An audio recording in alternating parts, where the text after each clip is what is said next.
Ya? Seorang anjing.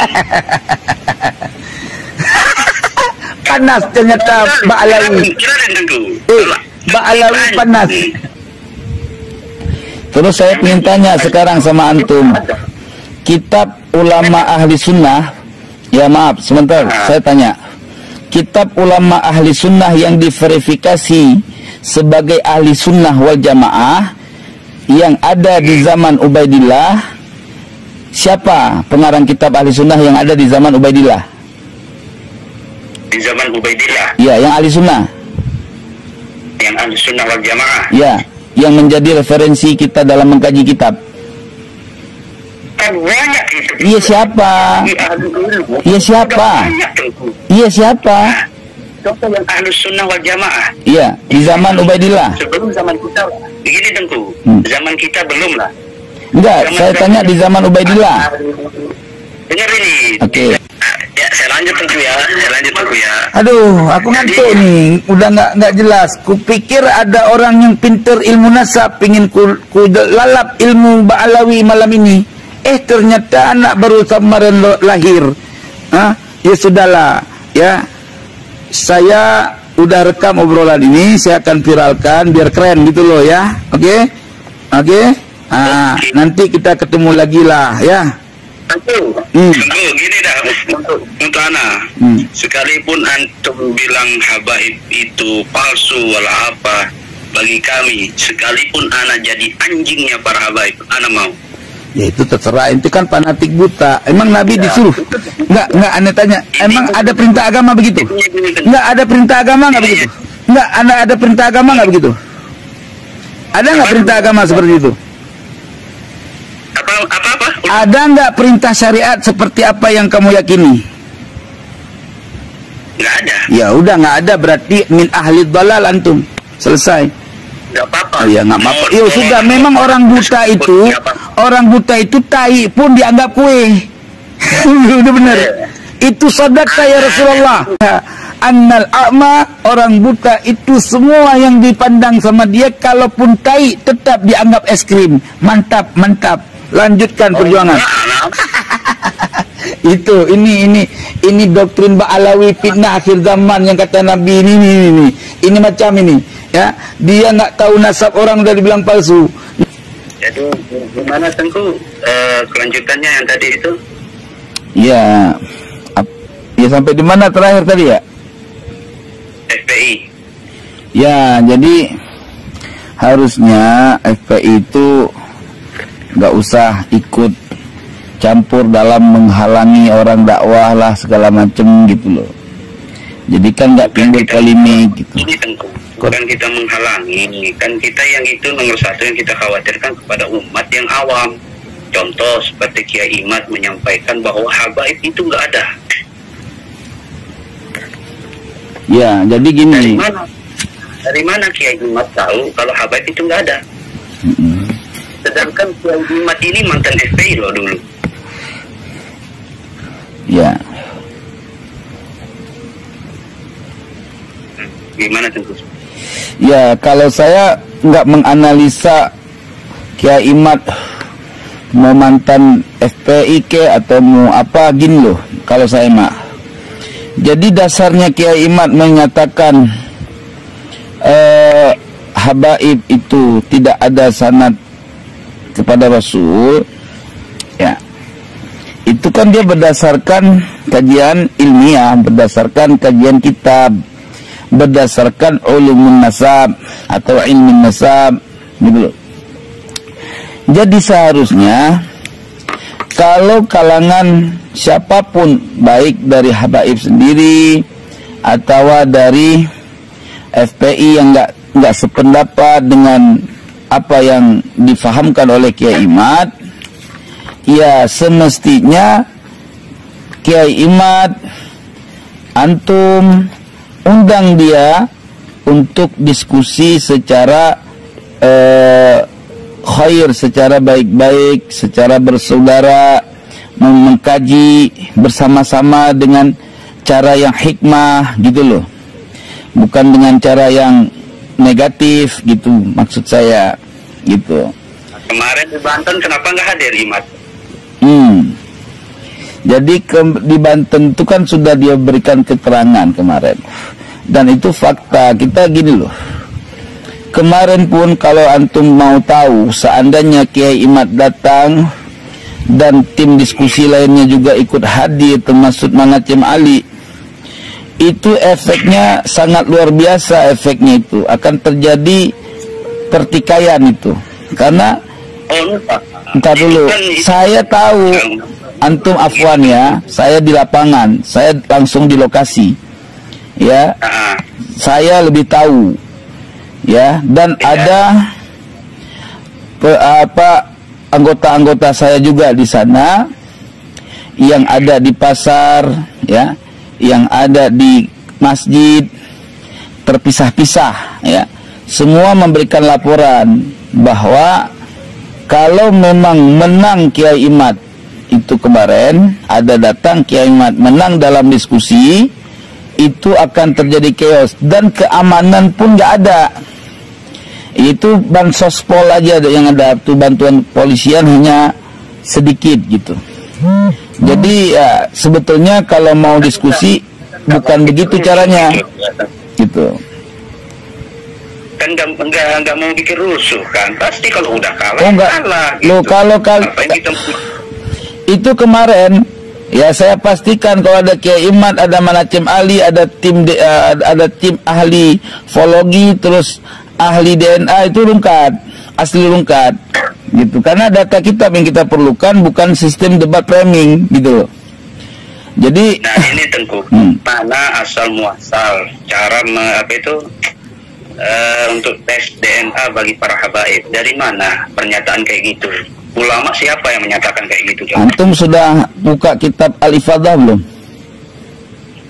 Iya, Anda tahu kitab itu. Iya, makanya kalau antum tahu ya mestinya nggak usah tanya lagi. Artinya dalam kitab itu juga disebutkan apabila terjadinya penelitian nasab yang al-ba'idah, al-ansabul ba'idah, nasab yang terlalu jauh, ya kan?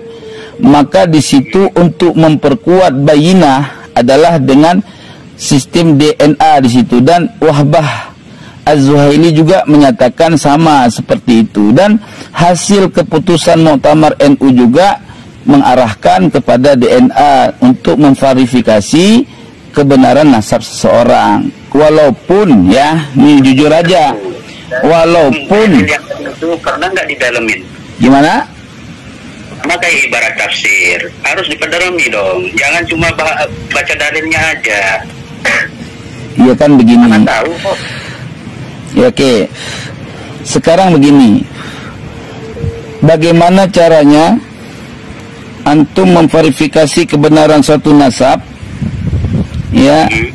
Ketika data kitab sezaman tidak dapat membuktikan keberadaan seorang yang ada di abad keempat.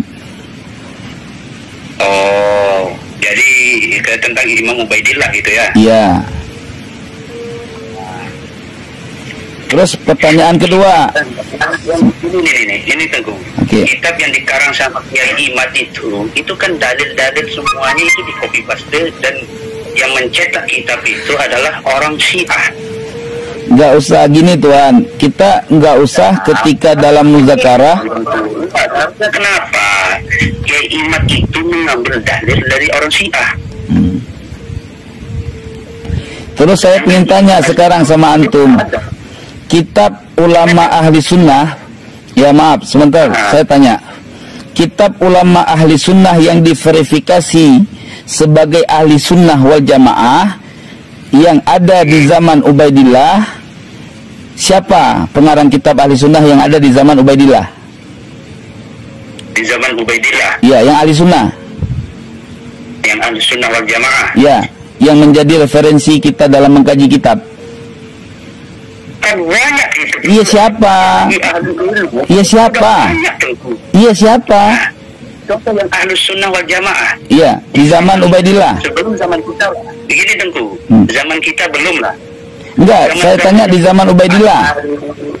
dengar ini, zamannya Kiai Khalil Bangkalan, zaman beliau-beliau dulu kok nggak ada ya? Bagaimana caranya Kiai Khalil Bangkalan bisa menemukan orang yang kurang lebih 800 atau 900 tahun yang lalu tanpa memverifikasi melalui data kitab? Nggak bisa. Anda, Afwan, ini kita muzakarah walaupun gaya bahasa berbeda, tetapi hati kita tetap solidaritas ya, hati kita tetap karena Allah ya. Oke, saya punya budaya Sumatera, ketika dalam keadaan serius mungkin agak besar, tapi harap dimaklum itu gaya masing-masing. Yang penting hati kita sama-sama karena Allah Ta'ala, tidak terlibat permusuhan ya. Baik, kembali kita konsentrasi di dalam ketika kita memverifikasi fatwa Imam Syafi'i dalam Qaul Qadim mengatakan hadza halal wa fil jadid haram misalkan ya, lalu bagaimana kita memverifikasi kebenaran Qaul Qadim dengan Qaul Jadid di masa sekarang? Tentu pasti kita akan mengambil kitab yang langsung dari karyanya Imam Syafi'i. Kalau Qaul Qadim berarti kitabnya Al-Buaiti, kalau Qaul Jadid berarti kitabnya Al-Um. Kita lihat dari mana diverifikasi matan yang disebutkan halal fil jadid, fil qadim wal haram fil jadid. Tentu dengan kita melihat daripada induk kitab yang ada di Qadim dan ada di Jadid. Bila mana secara harfiah lafaz tidak kita jumpai, maka kita melihat daripada muridnya yang mensyarah matan imamnya, yaitu Mukhtasar Al-Mujanni dan kitab Nihayah yang dinakal atau disyarah oleh Imam Al-Haramain. Ketika kita tidak menemukan, maka di situ jelas bahwa ungkapan Qadim dan Jadid yang ada dalam kitab tersebut mutlak bukan min maqalatil Imam Syafi'i. Itu sudah lurus pembahasannya, nggak bisa dibelok.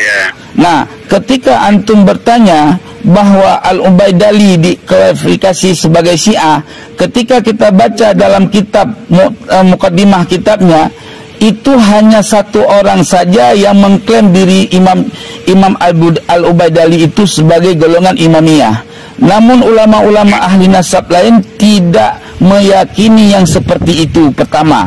Kedua, apabila persoalan masalah Syiah menjadi problem dalam pengkajian kebenaran, maka sungguh antum tak usah lagi pakai kunut kalau mazhab Syafi'i, karena riwayat kunut itu diambil dari Imam Abi Ja'far Ar-Razi. Imam Abi Ja'far Ar-Razi ahli tafsir, dan beliau diklaim oleh ahli-ahli di masa itu, wabil khusus ahli hadis, dianggap sebagai Syiah gitu, Rafidhi malah. Baik. Imam bahas itu Syajaratul Mubarakah kan? Oh enggak, Kiai Imad tidak menjadikan satu sumber kitab di dalam membahas satu masalah. Cuman Kiai Imad hanya memberikan verifikasi data. Apabila Ubaidillah ya dianggap ada, tak apa-apa. Nah, cuman tolong berikan satu keterangan manuskrip kitab yang lebih tua daripada Asy-Syajaratul Mubarakah. Maknanya Kiai Imad tidak menjadikan satu kitab Al-Syajaratul Mubarakah sebagai patokan, tetapi dia hanya memfasilitasi kalau kitab As-Syajaratul Mubarakah menjadi kitab pertengahan antara keberadaan Imam Ubaidillah dengan mengatakan tidak adanya Imam Ubaidillah, maka kalaupun ada Ubaidillah, tolong tunjukkan kitab yang lebih tua gitu loh dari As-Syajaratul Mubarakah yang menyebutkan keberadaan Ubaidillah bin Ahmad bin Isa gitu. Kitab As-Syajaratul Mubarakah itu kan itu kitab palsu itu. Bagaimana antum bisa menunjukkan itu kitab palsu? Coba berikan dalilnya. Imam Fakhrul Razi kan yang mengatakan Syajaratul Mubarakah itu kan Imam Fakhrul Razi. Paham. Kan, antum tahu siapa Imam Fakhrul Razi? Nah, Itu dari mana? Enggak, saya dulu. Kitab Syajaratul Mubarakah coba. Baik, antum tahu nggak siapa coba, Imam Fakhrul Razi? Dari abad keberapa coba? Dari abad keberapa? Baik. Imam Fakhrul Razi mengarang Syajaratul Mubarakah. Baik. Oke, sebentar. Oke. Nah, jangan di Google. Saya nggak pakai Google, Kang. Ini saya justru kalau mau video call aja. Masalah ilmu Google itu jangan kita munafik. Anda juga main Google zaman sekarang. Jangan kita ada tahu Syajaratul Mubarakah itu bukan karangannya Imam Fakhrul. Dari mana Anda tahu? Apakah Anda sudah mengetahui kitab manuskripnya? Coba jelasin dari mana Imam Fakhrul Razi. Pertama, Imam Al-Fakhrul Razi, Fakhruddin Ar-Razi Al-Qursi. Syajaratul Mubarakah itu ditemukan di tahun 1418 Hijriah. Ya Allah, nih. Betul enggak? Begini Tuan, satu manuskrip itu bisa ditemukan di kapan masa. Ya, nggak mesti di masa dia dituliskan itu langsung ditemukan. Karena memverifikasi satu manuskrip itu bisa ditemukan di abad-abad 100 tahun kemudian, bisa ditemukan di 600 tahun kemudian, bahkan 800 tahun kemudian. Itu tidak menjadi tolak ukur dalam menemukan satu kebenaran dalam suatu niskhah kitab. Banyak kitab-kitab terdahulu yang ditemukan jauh setelah wafatnya si penulis. Jadi kalau antum tergolong kategori orang yang membaca kitab dan menganalisa kitab, maka persoalan kapan ditemukan manuskrip itu tidak menjadi persoalan. Yang jelas Imam Al-Fakhrul Razi masyhur, dia dikenal sebagai ahli nasabah, di mana beliau mengambil ilmu nasab melalui jalan sanad. Pertama, ilmu nasab dia mempelajari dari Imam As-Sam'ani. Imam As-Sam'ani semua merujuk kepada ahli nasab terkemuka yang di masa itu beliau masyhur dalam ilmu nasab, yaitu siapa? Al-Ubaidali. Al-Ubaidali berguru kepada Ibnu Toba. Nah, itu semua mempunyai saduran nas ilmu, punya sanad. Sedangkan Imam Al-Fakhrul Razi, bapaknya sendiri itu adalah orang ahli ilmu. Beliau mengambil ilmu langsung kepada ayahnya, sampai ayahnya wafat, baru beliau hijrah ke negeri lain untuk mengambil berbagai fan ilmu, termaksud beliau mengambil fan ilmu kalam, ilmu kalam. Maka sehingga beliau digelar dengan Imamul Mutakallim, dan beliau adalah bermazhab Syafi'i, dan beliau memang ulama yang kontroversi terkait permasalahan tafsir, berbeda sedikit dengan kalangan-kalangan ahli sunnah pada umumnya. Itu tidak memverifikasi bahwa beliau sebagai orang yang berbeda aliran gitu loh. Silakan. Datangkan ke kita satu buku yang tertulis abad ke-7 sampai ke-12 dari ulama ahlus sunnah yang ternama ini ya, yang menyebutkan Syajaratul Mubarakah itu adalah kitab Imam Fakhrul Razi, Imam Ar-Razi. Pak, begini ya. Coba. Oke, baik. Tadi sampaian menyatakan sebentar. Oh, bisa, mudah bagi saya. Pertama, ya, dengarin, ya, saya sampaikan nih. Imam Ibnu Taqi mengambil daripada riwayat Imam Fakhruddin Ar-Razi. Dalam setiap natijah kitab yang dituliskan di dalam matan kitab Al-Majdi, ya, di dalam matan kitab Al-Fakhri, ya, di dalam Umdatut Talib Ibnu Inabah, itu selalu tertulis, ya, rujukan ta'liq daripada kitab Fakhruddin Ar-Razi, ya. Persoalannya yang antum katakan tadi, bagaimana memverifikasi karya Imam Fakhruddin Ar-Razi di abad ke-7? Oke, saya jawab. Tadi tanya ini, tunggu. Ana dapatkan dari guru-guru ana ini ya, catatan ini. Coba di Syajaratul Mubarakah itu kan ada beberapa banyak yang tidak tercatat nama ulama-ulama besar. Satu, Syekh Abdul Qadir Al-Jilani nggak ada di Syajaratul Mubarakah itu. Oke, saya jawab satu-satu dulu. Itu saya jawab, mentah saya jawab itu. Oke, saya jawab ya. Jangan dipotong tapi. Ya, siap. Oke. Siap. Pertama, antara Imam Fakhruddin Ar-Razi dengan Syekh Abdul Qadir Al-Jailani itu jauh keberadaan negara. Satu, Imam Fakhruddin Ar-Razi orang Irak, orang Rai. Dia orang berkediaman di Rai. Sedangkan Imam Syekh Abdul Qadir Al-Jailani itu Al-Baghdadi Al-Iraqi, ada di negeri Irak, Baghdad. Okey. Pertama, kedua, ya. Imam Syekh Abdul Qadir Jailani wafat, Fakhruddin Ar-Razi itu masih kecil. Sehingga tidak mungkinlah Imam Fakhruddin Ar-Razi mengetahui keberadaan Imam Syekh Abdul Qadir Jailani. Dan ketiga, di masa-masa dewasanya Imam Syekh Abdul Qadir Al-Jailani tidak syuhrah wal istifadah, dianggap bahwa Tuan Syekh Abdul Qadir Jailani minal sadatil asraf, karena Syekh Abdul Qadir Jailani tidak pernah mengklaim dirinya sebagai golongan sadatul ashraf. Kapan terjadinya beliau dianggap sebagai sadatul ashraf? Oleh generasi ketiga daripada cucunya Tuan Syekh Abdul Qadir Jailani. Dan dan kemudian terjadilah ikhtilaf baina ahli nasab, sehingga pada masa itu terjadilah tarjih, ya, terkait nasab Imam Syekh Abdul Qadir Jailani. Ada yang menafikan dan ada yang mengisbat, sehingga ditarjih oleh ahli tarjih di kemudian masa, maka sahihlah nasab Imam Syekh Abdul Qadir Jailani sebagai jalan daripada nasab keluarga daripada Imam Hasan radhiyallahu taala anhu. Jadi itu sudah terjawab sangat mudah. Jadi nggak perlu bertanya hal-hal yang kanak-kanak gitu loh. Itu kanak-kanak. Sebutin dong di halaman 92 di Syajaratul Mubarakah itu kan. Imam itu adapun Hasan Asy-Syakari sang imam. Hasan Al-Askari, bukan Al-Sakari, Al-Askari. Dengar, imam ke-11 Syiah kan? Ya. Nah, semoga Allah limpahkan salam untuk beliau. Beliau memiliki 2 putra dan dua putri. 2 putra beliau yang pertama adalah pemilik zaman, yakni Al-Mahdi. Ya kan? Itu di Syajaratul Mubarakah ya. Nah, terus selanjutnya semoga Allah segerakan kebebasannya yang mulia. Nah, dan yang kedua adalah Musa yang tidak berketurunan di masa hidup ayahnya. Itu di dalam kitab Syajaratul Mubarakah ya. Halaman 92.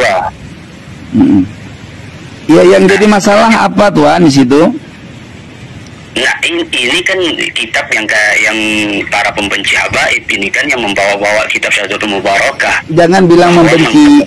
Itu Anda sudah, jangan begitu cara dalam diskusi. Ya, membenci itu tidak ada alasan. Kebenci enggak. Kitab itu yang disuruh oleh Imam Syiah. Iya, yang jadi problemnya apa di situ Tuan? Yang jadi problemnya apa? Coba jelaskan dulu. Apa problemnya dari apa yang Anda bacakan tadi? Coba. Dan kan kalian mau bilang datangkan kitab atau pernyataan bahwa Imam Ubaidillah itu ada. Atau kitab sezaman. Iya, tapi yang Anda sampaikan malah membahas kitab yang tidak sezaman. Kan bingung saya. Itu kan, makanya itu kan kitab-kitab yang kalian harus baca. Loh, enggak, tadi Anda menyampaikan persoalan tentang kitab As-Syajaratul Mubarakah. Padahal bukan satu kitab As-Syajaratul Mubarakah aja yang menjadikan hujjah. Banyak kitab-kitab lain seperti kitab Al-Muntaqilah, ya. Itu Al-Muntaqilah itu lebih tua dari Imam Fakhruddin Ar-Razi. Al-Muntaqilah malah juga menyamakan bahwa anaknya Sayyidina Ahmad bin Isa juga bukan 1, 3. Muhammad, Ali wal Husain. Itu jelas di kitab Al-Muntaqilah. Jadi, apa yang disampaikan oleh kitab Fakhruddin Ar-Razi itu ittisalul sanad. Oke, sekarang kalau antum menuduh semua kitab yang kami rujuk adalah Syiah, ya, oke, tuduhan palsu. Tapi gini, sekarang saya tanya, tolong tunjukkan kitab ahli nasab yang sezaman dengan Ubaidillah yang dipandang sebagai ahli sunnah wal jamaah. Tafadhal, jawab sekarang. Ya kalau sekarang jangan, nanti kita cari. Nggak bakal ketemu Tuan, nggak bakal ketemu. Kita sudah botak kepala nyari ilmu itu kitab, tidak ketemu satupun akidah ahli sunnah yang membahas tentang nasab asyraf, nggak ada. Kecuali nasab Arab banyak seperti Ibnu Hazmin. Kenapa Ahlus Sunnah Al Jamaah, Imam Ahlus Sunnah wal Jamaah kan banyak yang Ahlus Sunnah wal Jamaah kan Imam? Iya. Tapi mereka tidak pernah membuat satu kitab tentang nasab, nggak pernah. Nah terus kenapa? Apa itu Imam Syafi'i mengatakan kenapa menganjurkan bahwa semua harus mencintai para habaib? Nggak ada, Imam Syafi'i nggak pernah bilang orang suruh cinta habaib, nggak ada. Yang disuruh Imam Syafi'i mencinta ahlul bait. Bukan habaib, jangan dirubah-rubah matan. Coba keluarkan matan. Ahlul bait itu kan sama. Oh, nggak sama. Kalau habaib itu, kata-kata habaib aja, itu di kemudian zaman baru muncul. Di abad keberapa itu. Kata-kata Al-Habib, benerin dulu. Ntar dulu. Antum, ini udah kacau nih. Kata-kata Al-Habib itu tidak pernah ditemukan. Ntar dulu. Punya pertanyaan Tengku. Enggak, kamu cuma bertanya doang, tapi pertanyaan saya nggak pernah dikasih jawaban. Bagaimana ceritanya ini? Antum baca maulid enggak? Anak orang ahli maulid. Anak Aceh Tengku, Ustad. Aceh itu lebih ajib maulid daripada tempat lain. Cuman kami nggak pernah kenal maulid Simtud Duror. Aneh nggak kenal, kami kenal maulid berjanji sama dibaknya aja. Karena Simtud Duror itu maulid baru, maulid karangan ulama baru, bukan mutakaddimin. Apalagi yang karangan Umar bin Hafiz.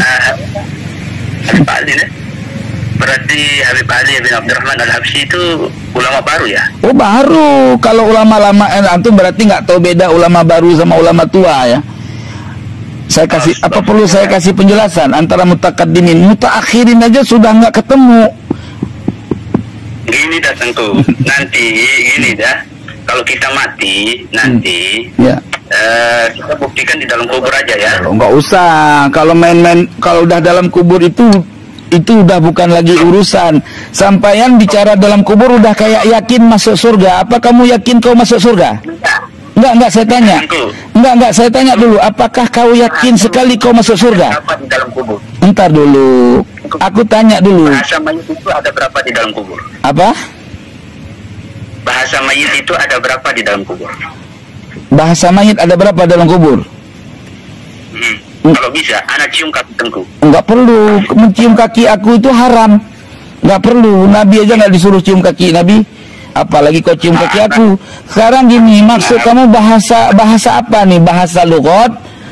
Apa bahasa apa ini maksud? Pertanyaannya belum jelas. Lughat. Oh, kalau lughat cuma bahasa Arab di dalam kubur. Benar. Nah, cuman sekarang saya tanya sama Anda, sekarang gantian dong nanya. Boleh? Yes. Oke, ketika di dalam kubur ditanya man rabbuka, apa pakai ma rabbuka? Marabbuka. Pakai mim atau pakai man? Mim. Mimnya itu mimnya itu mim apa? Marabbuka. Iya, mimnya mim apa? Mim mausul apa mim apa itu? Mim mausul. Astagfirullah, mim mausul. Udah gak kena ente. Itu masa mim mausul. Astagfirullah, ente ngaji di mana? Antum harus pelajari Tengku. Loh, bagaimana kok marabuka itu ma-nya ma mausul? Aduh, itu ma istifham Ustaz. Makanya gini loh, makanya ya dengerin. Wajah antum Tengku. Anak kangen sama wajah antum. Kalau kau mau lihat wajah aku kasih. Ganteng sekali aku dengan wajahmu. Sabar sebentar. Oke. Ya salam Tengku. Allah. Oh, rupanya. Itu anak pengen. Mana korek? Jadi korek Tengku ada. Aman.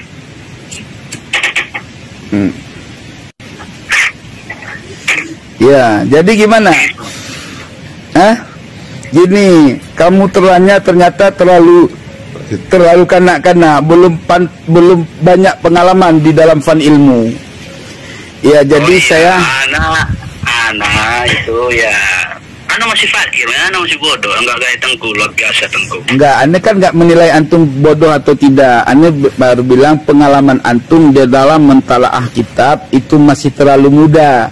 Artinya pengalamannya belum banyak. Anda kan enggak bilang antum bodoh. Jangan mengarah ke yang tidak gitu. Ya, saya lanjut Tengku ya. Aduh, aku ngantuk nih, udah nggak jelas. Kupikir ada orang yang pinter ilmu nasab, pingin ku lalap ilmu Ba'alawi malam ini. Ternyata anak baru kemarin lahir. Ya sudahlah, ya. Saya udah rekam obrolan ini, saya akan viralkan biar keren gitu loh ya. Oke? Nanti kita ketemu lagi lah ya. Tentu, gini dah untuk Ana. Sekalipun antum bilang habaib itu palsu wala apa, bagi kami sekalipun Ana jadi anjingnya para habaib, Ana mau. Ya itu terserah, itu kan fanatik buta. Emang Nabi disuruh? Enggak Anda tanya. Emang ada perintah agama begitu? Enggak ada perintah agama enggak begitu? Enggak ada perintah agama enggak begitu? Ada enggak perintah agama seperti itu? Apa? Ada nggak perintah syariat seperti apa yang kamu yakini? Nggak ada. Ya udah nggak ada, berarti min ahli dalal antum. Selesai. Nggak apa-apa. Ya nggak apa-apa. Yo sudah, memang orang buta itu tai pun dianggap kue.